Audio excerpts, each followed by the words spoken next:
हमेशा की तरह सदीक जान इस सेगमेंट में मेरे साथ मौजूद हैं अपनी बड़ी खबर के साथ। सदीक, आज की बड़ी खबर। देखें डॉक्टर साहब, हम इस स्टोरी को मुसलसल फॉलो कर रहे हैं क्योंकि ये पाकिस्तान की तारीख के बड़े केसेस में से एक केस है और हम ये भी इसी प्रोग्राम में बता चुके हैं कि इस केस का जो भी नतीजा निकलेगा, जो भी फैसला सुनाया जाएगा वो एक बार तो पाकिस्तानी सियासत को हिला देगा। मामला है मरियम सफदर साहिबा का। मरियम सफदर साहिबा को, जिनको अपने वालिद मियां मोहम्मद नवाज शरीफ के साथ जो उन्होंने उनके जुर्म में असास और जदादें छुपाने में उनकी जो सहूलत कारी की, उसमें मरियम साहिबा को सज़ा सुनाई गई। वो सज़ा मुअत्तल हुई, इनको ज़मानत पर रिहा किया गया। अब उस सज़ा के खिलाफ मेन अपीलें जो हैं वो मुसलसल उनके ऊपर समाअत शुरू हो गई है। पहली समाअत बहुत इंपॉर्टेंट थी, आज उस हवाले से दूसरी समाअत थी, लेकिन ये दोनों समाअतें होने से पहले मरियम साहिबा के वकला ने पूरी कोशिश की कि किसी तरह से ये केस डिले हो जाए, ये केस ना चले, क्योंकि वजह मैंने आपको बताई है कि वजह यह है कि इस केस का दो इम्कान है ना।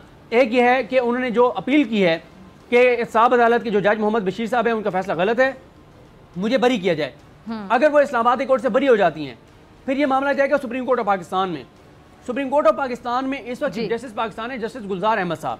गुलजार अहमद साहब वो जज हैं, वो मुअज़्ज़ज़ जज हैं जो पनामा बेंच का हिस्सा थे, और ये उन दो जजेस में से एक जज साहब हैं जस्टिस खोसा और जस्टिस गुलजार साहब, जिन्होंने पहले ही मरले में 20 अप्रैल 2017 को मियां मोहम्मद नवाज शरीफ को तायात नायल कर दिया था या नायल किया था, लेकिन वो जो जिस कानून के तहत किया था, आइन की जिस शिक के तहत किया था, वो तायात नायली थी। तो इन्होंने पहले ही राउंड में नवाज शरीफ को नायल कर दिया था और 3 जजेस ने JID बनाई थी। फिर वो JID बनी और फिर उसके बाद वो नायल हुए और फिर वो मामला नीचे, बाकी मामला निचली अदालतों में आए। अब जो गुलजार साहब हैं, जो सब चीफ जस्टिस पाकिस्तान हैं, वो इस पनामा केस को बहुत अच्छी तरह से समझते हैं।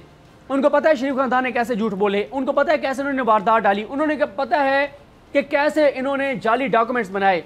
ये वही बेंच है, ये वही जज साहब हैं जिनके सामने ये सारी सूरत हाल हुई जब अदालत में ये कहा गया कि जस्टिस अहमद शेख साहब ने कहा था कि आपने मेरा दिल तोड़ दिया है कि आपने सुप्रीम कोर्ट जैसे फोरम के सामने जाली डॉक्यूमेंट्स दिए हैं।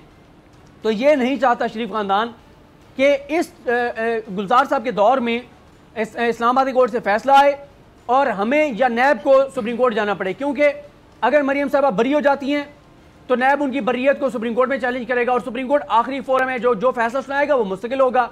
और अगर मरियम साहबा की कन्विक्शन बरकरार रहती है, उनकी सजा बरकरार रहती है, तो फिर ज़ाहिर है मरियम साहबा के वकला जाएंगे सुप्रीम कोर्ट में कि जी इस्लामाबाद कोर्ट ने सजा गलत बरकरार रखी है, पहले साहब अदालत ने सजा सुनाई, इस्लामाबाद कोर्ट ने बरकरार रखी। तो इस तरह से जो भी सुप्रीम कोर्ट में ये मामला जाएगा वो फाइनल हो जाएगा, बरीयत भी हो सकती है, कन्विक्शन बरकरार भी हो सकती है, सजा कम या ज्यादा भी हो सकती है। इसलिए शरीफ खानदान नहीं चाहता कि ये केस चले, और आज अदालत में जब ये केस चलना था, गो के मरियम साहबा के आने की जरूरत नहीं थी, उनको वैसे भी उन्होंने खुद को क्वारंटीन कर लिया है क्योंकि उनको कोविड है, लेकिन उनके वकील साहब आ सकते थे, दलाइल दे सकते थे, लेकिन आज उनके वकील साहब ने भी अपने जूनियर वकील को भेज दिया कि जी वो भी अवेलेबल नहीं है और वो दलाइल नहीं दे सकते, क्योंकि कोशिश यही है कि ये केस ना चले। लेकिन बहरहाल देखते हैं, जो अगस्त के पहले हफ्ते में समाअत है कि ये केस आगे चलता है नहीं चलता है, क्योंकि जजेस इसको चलाना चाहते हैं। आमिर फारूक साहब और मोहसिन अख्तर कियानी साहब, दो मुअज़्ज़ज़ जजेस जो हैं, वो इसको चलाना चाहते हैं, क्योंकि ये केस 1090 रोज़ बाद इसकी पहली समाअत हुई मेरिट्स के ऊपर। पहले टेक्निकल बुनियादों पर चलता रहा, जमानत के केसेस चलते रहे, वो नवाज शरीफ की जो मेडिकल ग्राउंड के ऊपर दरखास्तें थी वो चलती रहीं, मेरिट्स के ऊपर 1090 रोज़ बाद इसकी समाअत हुई थी। अब आ जाते हैं दूसरे मामले पे। मियां मोहम्मद नवाज शरीफ साहब के 3 केसेस थे। एक केस था एवनफील्ड का, एक अल अजीज़िया, एक फ्लैगशिप। एवनफील्ड के ऊपर तो फैसला अपीलों के ऊपर हो चुका है, जिसको इस्लामाबाद कोर्ट ने कहा है कि वो जब भी पाकिस्तान वापस आएंगे, गिरफ्तार होकर आएंगे या खुद आएंगे, वो इस्लामाबाद कोर्ट में दरख्वास्त दे सकते हैं अपने केसेस को बहाल कराने के लिए, और उस वक्त मेरिट पे फैसला होगा कि आया इनको इनका केस सुनना है नहीं सुनना, या उनकी एप्लीकेशन मुस्तरद हो जाएगी और नवाज शरीफ उसके बाद जो 10 साल की जेल है वो काटेंगे। अब आ जाएं दूसरे 2 केसेस के ऊपर। एक केस था अल अजीज़िया। अल अजीज़िया में जज अरशद मलिक साहब ने, मरहूम जो हैं, उन्होंने नवाज शरीफ को 7 साल सजा सुनाई।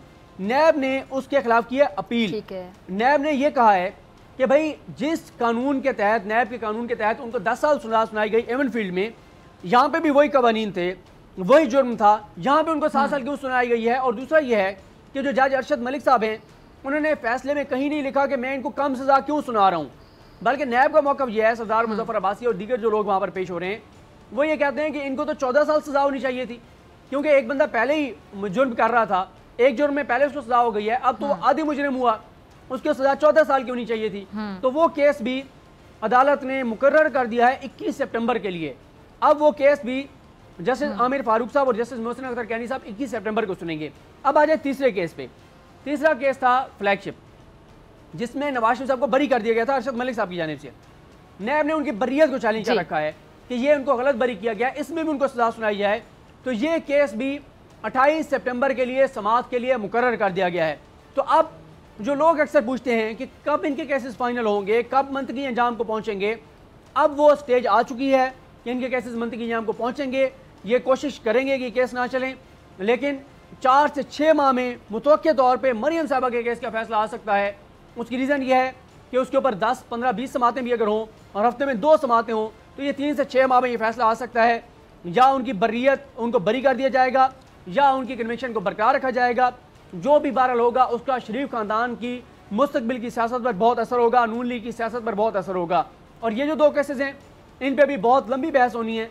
एक तो इसमें यह होना है कि जो नवाज शरीफ साहब की सज़ा बढ़वाने के हवाले से नैब ने अपील कर रखी है, उसमें मसला ये है कि उसमें तो नवाज शरीफ को नोटिस हो गया था, नोटिस उन्होंने एक्सेप्ट कर लिया था। लेकिन जो दूसरा बर्रियत के खिलाफ है, जो फ्लैगशिप है, उसमें उनको नोटिस नहीं हुआ था। तो ये एक कानूनी बहस है, टेक्निकल बहस है कि जिसमें उनको नोटिस नहीं हुआ था, उससे पहले वो पाकिस्तान से चले गए, तो वो केस चल सकता ही नहीं चल सकता। दूसरा ये जो केस है जिसमें नैब ये कहता है कि 7 साल की बजाय 14 साल सज़ा होनी चाहिए, इस पर भी कानूनी बहस होगी कि एक शख्स पाकिस्तान में है ही नहीं, आप उसको 14 साल सज़ा सुना भी देंगे, तो जब वो सज़ा इस वक्त काटने के लिए मौजूद नहीं है तो क्या फ़ायदा होगा, हो सकता नहीं हो सकता। लेकिन जो भी फैसला हो, अदालत ने नवाज शरीफ के भी दोनों केसेस 21 और 27 सितंबर को समाअत के लिए मुकर्रर कर दिए हैं। मरियम साहबा के केस अगस्त के पहले हफ्ते में हैं। उनके वकला की पूरी कोशिश है ये केस ना चलें। नैब की पूरी कोशिश है कि जो नैब ने बैरिस्टर उस्मान चीमा साहब जो हैं उनको भी साथ इंगेज किया है, मौज़म हबीब एडवोकेट साहब को भी इंगेज किया है, और सरदार मुजफ्फर अब्बासी तो पहले ही इस टीम को देख रहे हैं। नीचे भी ट्रायल में उन्होंने दलाइल दिए थे बड़ी ज़बरदस्त तैयारी के साथ मुजफ्फर अब्बासी साहब ने। तो ये एक ज़बरदस्त टीम नैब ने मैदान में उतारी है। अब देखते हैं, पहले अमजद परवेज साहब जो मरियम साहबा के वकील हैं वो इस चीज़ पर दलाइल देंगे कि मरियम साहबा को गलत सज़ा सुनाई गई, गलत सज़ा दी जज मोहम्मद बशीर साहब ने, वो इस पर दलाइल देंगे। जब वो अपने दलाइल मुकम्मल करेंगे तो उसके जवाब में नैब की जानिब से वकला की ये टीम दलाइल देगी कि नहीं, बिल्कुल ठीक सज़ा सुनाई गई है, बल्कि इनकी सज़ा बढ़ाई जानी चाहिए। ये इस पर नैब की जानिब से दलाइल दिए जाएंगे। और इसी तरह से जो दूसरी 2 दरख्वास्त है नवाज शरीफ की, उसमें पहले नैब दलाइल देगा, और नवाज शरीफ तो अपनी राइट ऑफ ऑडियंस खो चुके हैं। उसमें देखते हैं कि अदालत क्या फैसला करती है, कोई वकील मुकर्रर करती है, किस तरह करती है, वो आने वाला वक्त बताएगा। ठीक है जी सदीक जान, बहुत शुक्रिया आपकी बड़ी खबर के लिए, तज्जिए के लिए। सब्सक्राइब करें और बेल दबाएं ताकि कोई खबर रह न जाए।